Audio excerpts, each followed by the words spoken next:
নমস্কার, Rishibani institute of Vedic অ্যাস্ট্রোলজির পক্ষ থেকে স্বাগত জানাই আজকের জ্যোতিষ আলোচনায়। আমি শান্তনু আপনাদের সঙ্গে। আলোচ্য বিষয় বিশুদ্ধ জ্যোতিষ। শুক্রের সঞ্চার কন্যা রাশিতে আগামী 9 অক্টোবর থেকে 2রা নভেম্বর পর্যন্ত শুক্র তার নিচস্থ ক্ষেত্রে অবস্থান করছেন। কন্যা রাশিতে শুক্র প্রবেশ করবার কারণে কন্যা রাশি বা লগ্নের মানুষদের কি হতে পারে সেটা আমরা জানবার চেষ্টা করব। এখানে খেয়াল রাখতে হবে, কন্যার জন্য শুক্র কিন্তু দ্বিতীয়পতি এবং নবমপতি। এই যে শুক্র কন্যায় নিচস্থ হচ্ছে, এর সঙ্গে একদিকে যেমন নবমপতি দুর্বল হচ্ছে, ঠিক তেমন ভাবেই কিন্তু নবমপতি দ্বিতীয়পতি লগ্নে এসেও উপস্থিত হচ্ছে। ফলে এই দুর্বলতা কিন্তু পুরোপুরি অশুভ হচ্ছে না। কন্যা রাশি বা লগ্নের মানুষ, তাদের ক্ষেত্রে কিছু পরিবর্তন দেখতে পাওয়া যাবে। হয়তো পরিবর্তনটা খুব বিস্তৃত হবে না, কিন্তু সেই পরিবর্তন খুব একটা অশুভ পরিবর্তনও হবে না। আর এর সঙ্গে আরো একটি ঘটনা ঘটছে, সেটি হলো শুক্র নিচস্থ হচ্ছে, কিন্তু শুক্রের সঙ্গে বুধের ক্ষেত্র বিনিময় হচ্ছে। ফলে যতটা নেগেটিভিটি আমরা শুক্রের কাছ থেকে এক্সপেক্ট করেছিলাম, সেই নেগেটিভিটি কিন্তু আমরা শুক্রের থেকে পাবো না, বরঞ্চ শুক্র অনেকটাই পজিটিভ রেজাল্ট দেবে। তাহলে এবার আমরা জেনে এই যে শুক্র নিচস্থ হচ্ছে লগ্ন বা রাশিতে, কন্যায় নিচস্থ হচ্ছে, এর ইম্প্যাক্ট শাস্ত্র কি বলছে, কি হতে পারে দেখা যাক। ফলদীপিকা অনুসারে লগ্নগে নিচগৃহে স্থিত শুক্র দারার্তি সাত দরিদ্র সদা রূপহীন কলত্রবিয়োগী সদা বিবাদ প্রিয় পরপীড়নশ্চ। অর্থাৎ লগ্নে নিচ রাশিতে যদি শুক্র অবস্থান করে, সেই ক্ষেত্রে স্ত্রী সংক্রান্ত কষ্ট, দারিদ্র, সৌন্দর্যের ঘাটতি, স্ত্রী থেকে বিচ্ছেদ, ঝগড়া প্রবণতা এবং অন্যকে কষ্ট দেওয়ার স্বভাব, সেটা সৃষ্টি হতে দেখতে পাওয়া যায়। জাতক পারিজাতের একটি শ্লোকে পাওয়া যায়, লগ্নে নিচগৃহে স্থিতঃ শুক্রঃ কলত্রাতিঃ সদ্দরিদ্রঃ সদৈব সুখহীনঃ শিলহীনশ্চ রোগযুক্তঃ প্রজায়তে। অর্থাৎ লগ্নে নিচস্থ শুক্র অবস্থান করলে জাতক স্ত্রীজনিত দুঃখ, দারিদ্র, সুখহীন, চরিত্রগত দুর্বলতা ও রোগভোগী হয়ে থাকে। সুতরাং এই যে নিচস্থ দুর্বল শুক্র, একে নিয়ে কিন্তু কিছুটা দুশ্চিন্তা রয়েছে। কন্যা রাশিতে নবমপতি শুক্র অবস্থান করে রয়েছেন, লগ্নপতি বুধের সঙ্গে তার ক্ষেত্র বিনিময় সম্পর্ক সৃষ্টি হয়েছে রাজযোগ। অর্থাৎ কিছু উন্নতির রাস্তা খুলতে দেখতে পাওয়া যাবে, এবং এটা সত্যিই যাবে। নিচস্থ গ্রহ মানেই সে কিন্তু পীড়িত নয়। নিচস্থ মানে একটি কথা আমরা নিঃসন্দেহে বলতে পারি, যে গ্রহটি দুর্বল হয়েছে। নিচস্থ হওয়া মানেই অশুভ নয়। দুর্বল আর হানিকারক, এই দুটোর মধ্যে তফাৎ রয়েছে। আপনার বাবা দুর্বল হতে পারেন, তিনি আপনাকে সাপোর্ট করতে পারছেন না, কিন্তু তিনি কখনোই আপনার ক্ষতি চাইতে পারেন না। কিন্তু হানিকারক গ্রহ, পাপ গ্রহ, তারা কিন্তু আপনার ক্ষতি করবে।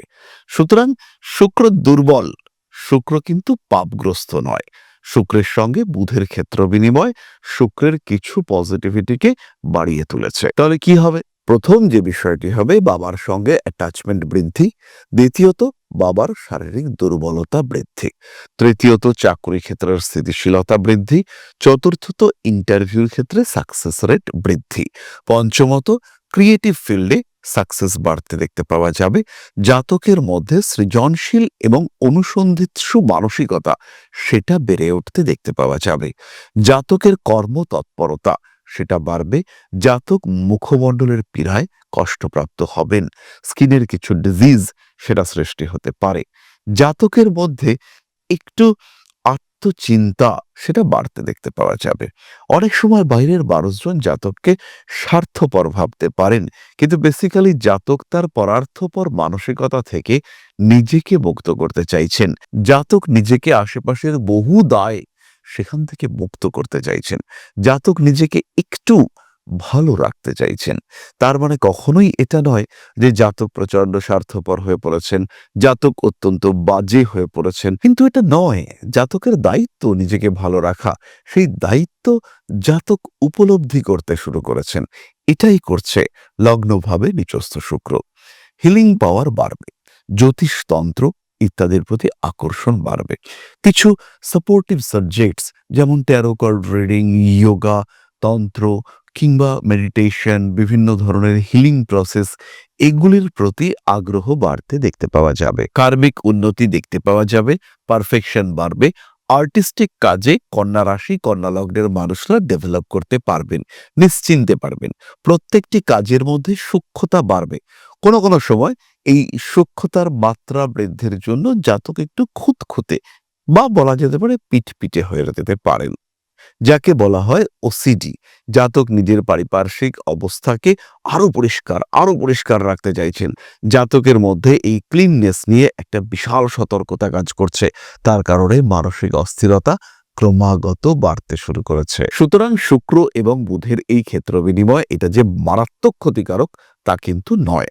কন্যা রাশি, কন্যা লগ্নের মানুষ তারা একটু শরীর স্বাস্থ্যের দিকে নজর রাখবেন, বিশেষ করে ডায়াবেটিস কিংবা কোনো হরমোন রিলেটেড ইস্যু, কোলেস্টেরল, এই বিষয়গুলোর দিকে একটু খেয়াল রাখবেন।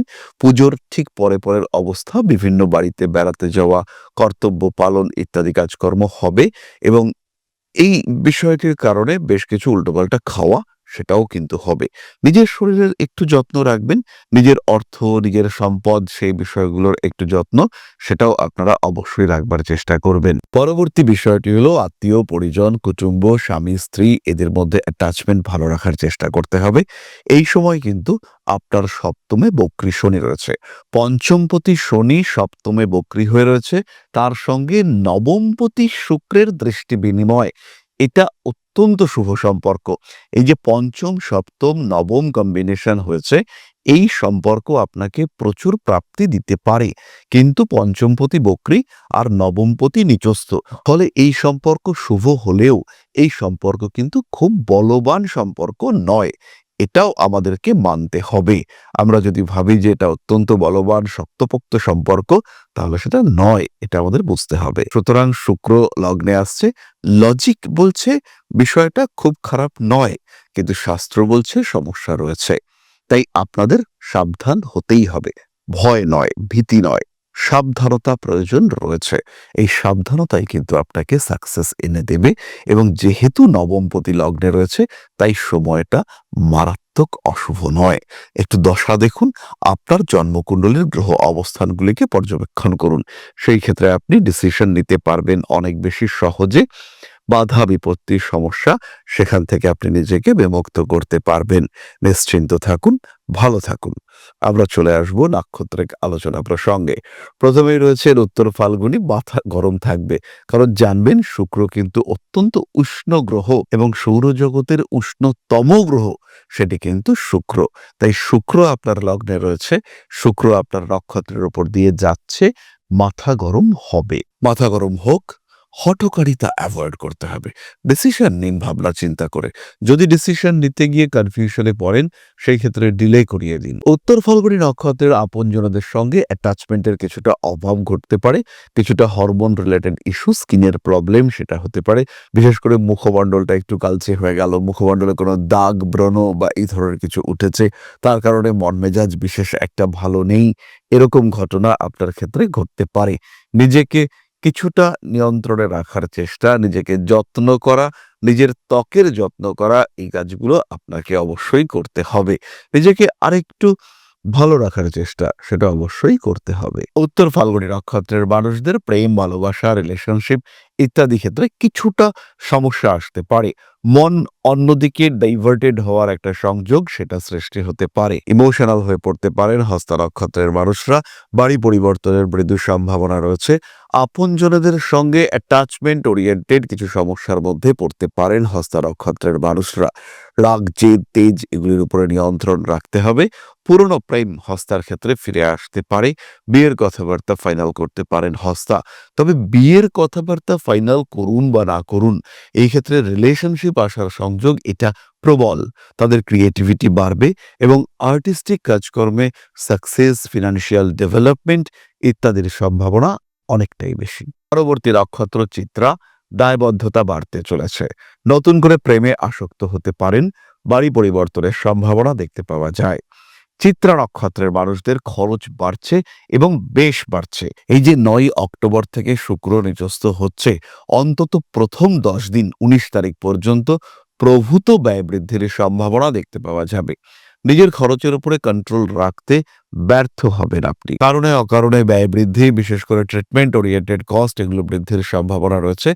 শুধু আপনার নয়, বাড়ির আত্মীয় পরিজন, কুটুম্ব, তাদেরও চিকিৎসার খরচ কিন্তু অনেকটাই বাড়তে পারে। আর যদি এই খরচ বাড়ে, সেই ক্ষেত্রে আপনি কিন্তু নিজের উপরে কন্ট্রোল রাখতে পারছেন না। রিলেশনশিপ ইস্যুস বাড়তে দেখতে পাওয়া যাবে। মাথায় আঘাতপ্রাপ্তির একটা সম্ভাবনা দেখতে পাওয়া যায়। ফটকা টাকা পয়সা কিছু কিছু ক্ষেত্রে নষ্ট হতে পারে। নতুন করে প্রেমে আসক্ত হতে পারেন। নতুন করে বিলাসিতায় সংযুক্ত হতে পারেন। কোনো অ্যাডিকশন অনেকদিন বন্ধ করে রেখেছিলেন, আবার সেটা ফিরে আসার সংযোগ দেখতে পাওয়া যাবে। তাহলে এবার আমরা চলে আসব প্রতিকার সংক্রান্ত আলোচনায়। কন্যা রাশি বা লগ্নের মানুষদের কিছু প্রতিকারের দরকার রয়েছে, পজিটিভ রেজাল্ট পাওয়া যাবে। প্রথমেই দেখুন, কন্যা রাশি বা লগ্নের মানুষরা ক্লিয়ার ক্রিস্টাল ব্রেসলেট এবং গ্রিন অ্যাভেঞ্চুরিন ব্রেসলেট ধারণ করুন। সঙ্গে নিন একটি ছমুখী রুদ্রাক্ষ। শুক্রের বীজ মন্ত্র পাঠ করা যেতে পারে, অথবা নবগ্রহ স্তোত্র পাঠ, এটাও করা যেতে পারে। পাঠ করতে পারেন মহামৃত্যুঞ্জয় মন্ত্র, শিবের মাথায় জল দেওয়া, রুদ্রাভিষেক, এটাও আপনাকে ভীষণ ভালো ফল দেবে। তাহলে আজকের আলোচনা আমরা আর দীর্ঘায়িত করব না। সবাই সুস্থ থাকুন, ভালো থাকুন। মা শ্রী শ্রী আদিশক্তির আশীর্বাদ বর্ষিত হোক আপনাদের উপর। সমৃদ্ধ, আরো সমৃদ্ধ হয়ে উঠুক আপনাদের প্রত্যেকের জীবন। জয় মা আদিশক্তি। নমস্কার। ओम नकारादि पंचाशद्वर्णेभ्यो स्वाहा। ओम प्रतिपादादि तिथिभ्यो स्वाहा। ओम कृष्णपक्षाय स्वाहा। ओम शुक्लपक्षाय स्वाहा। ओम अमावस्याय स्वाहा। ओम पूर्णिमाय स्वाहा।